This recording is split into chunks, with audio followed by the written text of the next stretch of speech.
আসসালামু আলাইকুম, সবাই ভালো আছেন আশা করছি। তো আমি সরাসরি আপনাদেরকে ভিডিওটি দেখাচ্ছি যে মুসাফুর ক্লোজার থেকে আমি সরাসরি ভিডিওটি করছি। আপনারা দেখতেই পাচ্ছেন যে পানির স্রোত কেমন বেশি।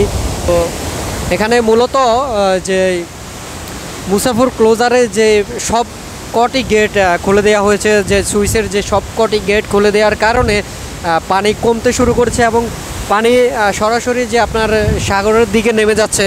তো যে ফেনীবাসীর জন্য কিন্তু এটি একটি খুশির খবর, কারণ বর্তমানে বন্যার যে পরিস্থিতি, বন্যার কারণে আপনারা দেখেছেন যে ফেনীর যে পরিস্থিতি হয়েছে, শত শত হাজার হাজার ঘরবাড়ি পানির নিচে তলিয়ে গিয়েছে।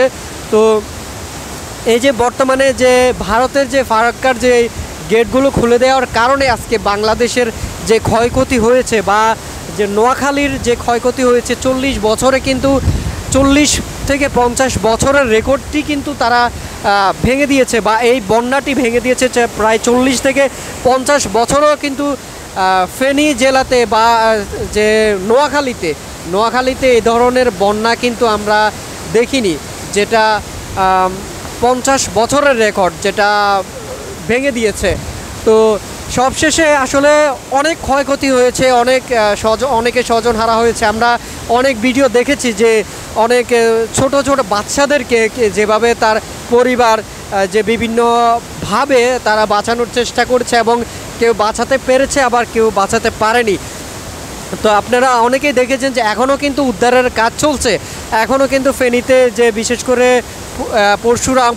পরশুরাম, তারপর হচ্ছে যে আরও যে ছাগল নাইয়া যেটাকে বলা হয়, সেখানে কিন্তু এখনও পানি যে গলা পরিমাণ এখনও বা বুক পরিমাণ পানি আমরা দেখেছি। তো এগুলো এখান থেকে কিন্তু আমাদের স্বেচ্ছাসেবক বা বিভিন্ন সংগঠন তারা কিন্তু বাঁচানোর চেষ্টা করতেছে, তারা কিন্তু সহযোগিতা করতেছে, এবং আমরা দেখেছি অনেকে ত্রাণ দিচ্ছে।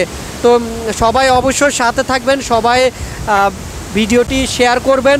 আমি প্রত্যেকটি লাইভ আমি আপনাদের সাথে শেয়ার করব, প্রত্যেকটি লাইভ আমি আপনাদেরকে দেখানোর চেষ্টা করব, প্রত্যেকটি ভিডিও আমি আপনাদেরকে দেখাবো, প্রত্যেকটি আপডেট আমি আপনাদের সাথে শেয়ার করার চেষ্টা করব। সবাই অবশ্যই আমাদের সাথে থাকবেন, আমাদের ভিডিওগুলো দেখবেন। আমাদের ভিডিওগুলো নোয়াখালী টিভি এইচডিতে পেয়ে যাবেন, নোয়াখালী টিভি এইচডি এবং নোয়াখালী টিভি এইচডি আপনার পেজে আপনারা এই ভিডিওগুলো আপনারা পেয়ে যাবেন। তো সবাই অবশ্যই সাথে থাকবেন। আমি সম্পূর্ণ ভিডিওটি দেখানোর চেষ্টা করছি, সম্পূর্ণ যে সাইটটি বা সম্পূর্ণ লোকেশনটি আমি দেখানোর চেষ্টা করছি। এটা সরাসরি মুসাফুর ক্লোজার থেকে আমি ভিডিওটি করছি। তো সবাই অবশ্যই আমাদেরকে সাপোর্ট দিবেন, আমরা প্রত্যেকটি আপডেট আমরা আপনাদের সাথে আমরা শেয়ার করব। আর আরও একটি বিষয় হচ্ছে যে অনেকেই দেখেছি যে ত্রাণ দিতে গিয়ে বা সহযোগিতা করতে গিয়ে এখন বর্তমানে যারা বন্যার কবলিত যেই পরিস্থিতি, এখানে যারা আটকা পড়েছে পানির নিচে বা বিভিন্ন বাড়ি ঘরে যারা আটকা পড়েছে বা আশ্রয় কেন্দ্রে যারা আছেন, এদেরকে অনেকে ত্রাণ দিতে গিয়ে বা সহযোগিতা করতে গিয়ে তাদের সাথে ছবি তুলে তারা কিন্তু ফেসবুকে এগুলো শেয়ার করছেন। তো তাদের উদ্দেশ্যে বলবো যে আপনারা যাদেরকে আজকে ত্রাণ দিচ্ছেন, যাদেরকে আজকে আপনারা সহযোগিতা করছেন, এরা কিন্তু আপনার চেয়েও কিন্তু হয়তো উপরের লেভেলের অনেকেই আছেন, কিন্তু আজকে তারা পরিস্থিতির শিকার।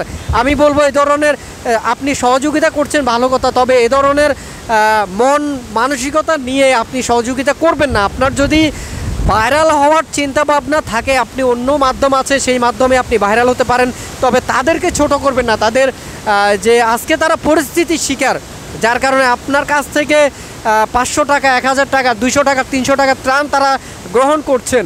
তা আপনিও হয়তো বা এই পরিস্থিতির শিকার হতে পারেন, তাই বলবো কাউকে ছোট করবেন না। ভালো থাকবেন, সুস্থ থাকবেন। আজকের এই ভিডিওটি এ পর্যন্ত। আল্লাহ হাফেজ, আসসালামু আলাইকুম।